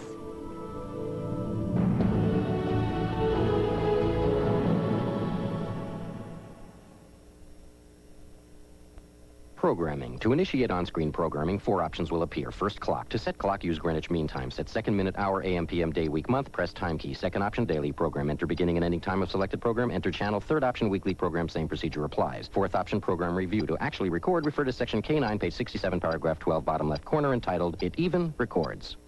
Any questions? For over 70 years, Radio Shack has been finding simple answers to all kinds of complicated questions. Radio Shack. You've got questions, we've got answers. Inside every tube of Colgate Tartar Control toothpaste is an amazing new micro-cleansing formula that leaves your teeth with the feeling of clean. That speaks for itself. Getting teeth really clean takes Colgate Tartar Control. And now it's time for dinner. Don't remind me. Come on, Jane. Jane, dinner's on the back of your Miracle Whip jar. Now, just take your Miracle Whip salad dressing, ground beef, here, hold that, macaroni, and spaghetti sauce. See? Beef and macaroni whip-up. Here you go. Wow, Wow, you are good. Whip-ups with Miracle Whip. Gene. You gotta get a bigger TV. No artificial colors. No artificial flavors. No preservatives. All natural ingredients. Introducing Minute Maid Naturals. Naturally refreshing. Naturally delicious. And isn't that just like Minute Maid? Minute Maid Naturals. Everything in life should be so natural. I don't know why I love you like I do. I don't know why. Maybe it's everything we put in Ragu Super Vegetable Primavera. You're gonna love it. Summer's just about here, but don't panic. If you get on the Ultra Slim Fast plan today, you could lose 10 pounds in a month. The plan's easy. The calories have been counted, the fat grams have been computed. You don't even have to think about nutrition. It's all in there. A shake for breakfast, one for lunch, a sensible dinner, even candy bars as snacks. So start today. By the time the weather heats up, you could look really hot. Ultra Slim Fast. Come on, start today. You could lose 10 pounds in a month. Alien abductions. Sounds ridiculous, but could this Harvard professor and these abductees make a believer out of you? Gene Pauley, Stone Phillips, an all-new Dateline next. Wednesday on an all-new Unsolved Mysteries 2-hour special. Was this girl saved by an angel? Something strange happened. Capturing Bigfoot. I've seen one. I know it exists. Why is the government looking for him? And her sister can save her life. The end is coming. Do you know where she is? All new Unsolved Mysteries 2-hour special, NBC Wednesday. He swore to uphold the law, but now vengeance has replaced justice. He coerced the witness. She perjured herself and destroyed this case. But when the witness is murdered, Stone delivers his final verdict. Resignation from you. Do you want to do this? Be there for his last case, the season finale of Law & Order, NBC Wednesday. Tonight with Jay Leno, Brett Butler, Carl Reiner, and the Allman Brothers Band. The Tonight Show, proud to use the club on all our guests. Then Conan's got astronaut Alan Shepard, NBC tonight. That's what I did. I sat my son down, explained it to him, simple, uncomplicated. At first, I didn't know what he was talking about. I just took authority, you know what I'm saying? He was nervous and sweaty. I was thinking, you know, what's this all about? You know, they got questions, you just answer them. Well, look, If you need help talking to your kids about drugs, call for this free book.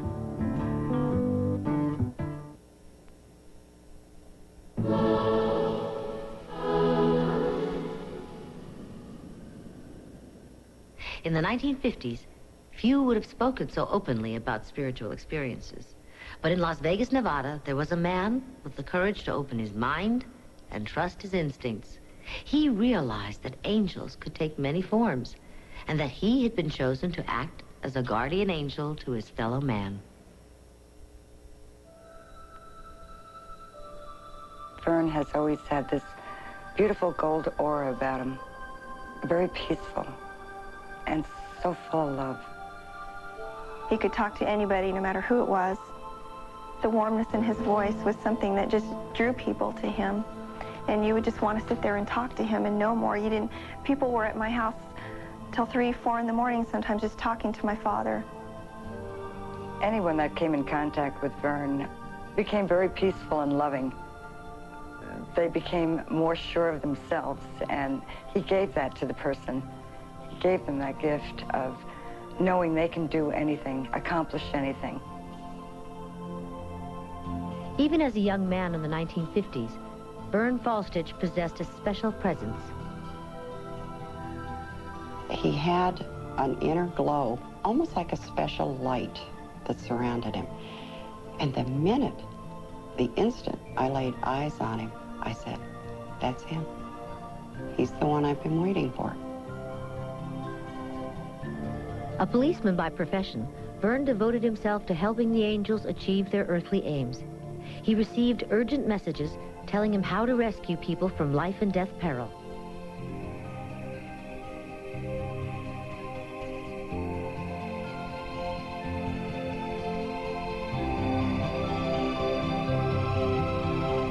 He woke up out of a sound sleep one night, and he woke me up, and he said to me, said the person's name, and he said, oh, God, he's going to try and kill himself. He said, I cannot approach him on this because he said, this is a secret in this person's mind. He said, I'm going to have to wait until he comes to me, and I hope it's soon. Days later, the angel's prophecy came true. His friend called with a plea. Help me, Vern. You are my last hope. Vern's friend trusted him to give the right advice, and Vern trusted in the guidance of the angels. Many, many times I watched him change. The look on his face, the look in his eyes. Oftentimes I could see that someone else was helping him and almost speaking through him, guiding him, directing him to always ask the right questions. Vern worked with him 3 times, 3 different sessions, and got his ship back into quiet water. And he's still with us. The man is still on the face of the earth. We all have been in situations where we could help others. Vern just made a conscious decision to be an instrument for the angels. The angels are pointing upwards. They're saying, look at the divine, look at what you can do as a human, look at the magnificent gift you've been given by being born here as a human. Vern's missions of mercy were not always so straightforward. Late one night in the mid-1970s, he received a mysterious message. He had his angel tell him directly, look for the boy with the rose. So a few days went by, and he was getting a little upset. He hadn't found the boy with the rose, and I think that he was kind of looking for a little boy standing on a street corner or in front of his home holding a rose. The next day, Vern decided to have lunch in a coffee shop he hadn't visited for years and sat down at a counter beside a surly young man. Very early in their conversation, the young man reached across the counter to pick up his glass of water. And at that time, Vern glanced down and noticed the boy had a rose tattooed on his arm. And he thought to himself, I found him. I found the boy with the rose. Vern tried to kind of lead him into conversation, and the young man was getting quite irritated, using some pretty bad 4-letter words. Finally looked at Vern and said, what's your problem, mister? Are you some kind of a nut? And he said, oh, yeah. He said, I've been called a nut before. He said, but I've been sent here to help you. Despondent, misunderstood by his parents, the boy told Vern of his plans to kill himself. Vern listened calmly, then amazed the boy by relating his theory of reincarnation. So he told the boy with the rose tattoo that his theory about life was that before you come into life, you choose your parents. You choose the situation that would best help you deal with whatever you're here to do. Vern said the more he talked, the bigger this young man's eyes got, like, wow. At one point, the boy said, well, I don't know if you're some kind of nut or not, but I can tell you care. That was the point that switched it all over. It wasn't even so much what Vern was saying as he really, really cared. Hopeful that the boy was on a new path, Vern watched him walk away, never to see him again.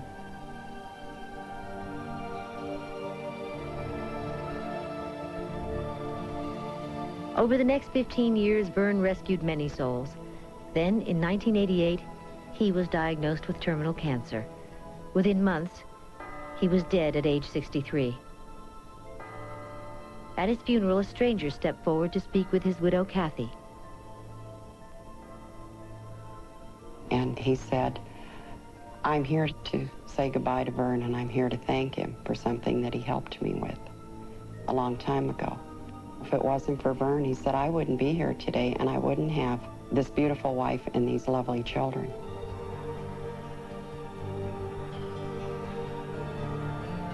There are a lot of angels walking around on earth, and Vern was definitely an angel to this boy with the rose and to many others, because he did the one thing that an angel does best, no matter what form the angel is in, be it earthly or ethereal. They walk the earth quietly and they dispense hope.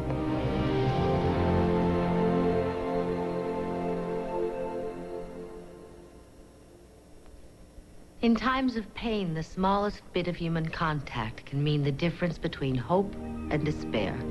The smile of a stranger can mend our troubled hearts. How well we know, but how easily we forget, the healing power of simple human kindness.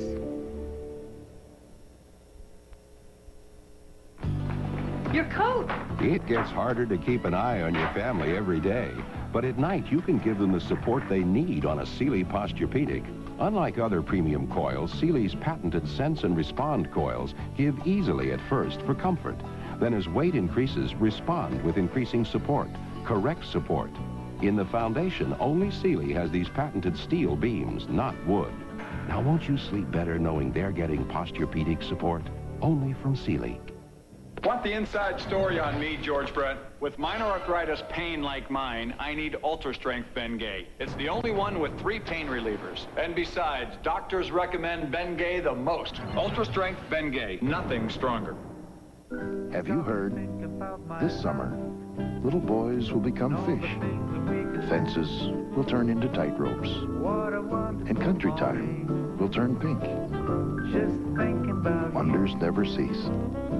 JCPenney has one sale that will make you want to stay home. The white sale, where you'll be comforted by fluffy pillows and spreads, cushioned by soft sheets and towels, and complimented by the right accessories. But this sale's not all wrapped up yet, because you can also retreat behind colorful shades and blinds and get away from it all behind dramatic drapes and sheers. All at the JCPenney White and Window Sale, where our great savings will make you feel right at home. JCPenney, doing it right.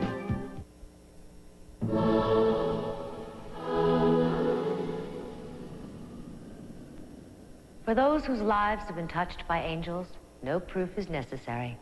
For those who doubt the existence of angels, no proof is possible. And so, angels remain, as they have since the dawn of time, a controversial mystery. Belief in angels seems to provide us with a special comfort that's unexplainable. Perhaps a promise of something more, or maybe only our greatest wish.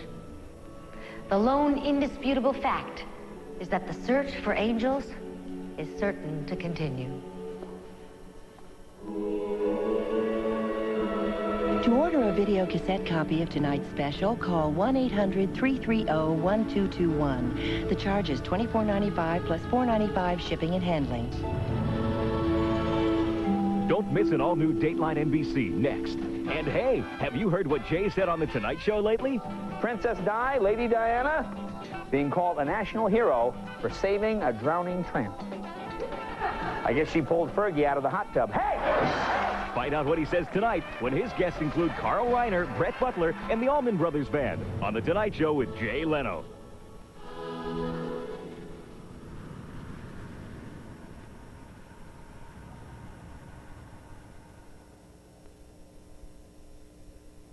Tonight, Brett Butler and the Allman Brothers Band on The Tonight Show.